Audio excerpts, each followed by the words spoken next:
કહેવું પડે હો બાકી કાકા, તમારે રોજ સવારે દોડવા આવવાની આદત બહુ સારી છે.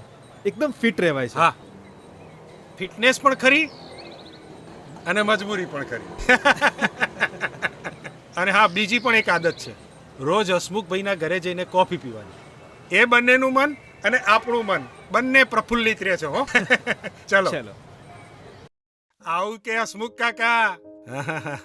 અરે હિતેશલાલ, આવો આવો ભાઈ સાહેબ. અરે વળી તમારે તો રજા માંગવાની જરૂર હોતી હશે ખરી.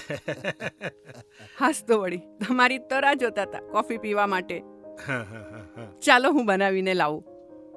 શું સવાર સવારમાં જોગિંગ કરી આયા? હો, શું હા 2-2.5 વર્ષથી જોગિંગ કરો છો? આ પેટ તો હજુ એમને એમ જ છે. કોરોના આ કોરોનાને લીધે વધી ગયું પાછું. સાંભળો છો, હા? આ ખોલી આપો ને, ખુલતું જ નથી. જોયું, દરેક દરેક કામમાં આપણી મદદની તો જરૂર પડે જ છે. વાહ, આવું બધું તો તમને જ ફાવે હો. લાવો. હું બાને મદદ કરીને આવું. હા હા જા મદદ કર. બા, હા, તમને હું આ ઢાંકણું ચપ્પુ વડે ખોલતા શીખવાડું. લાવ.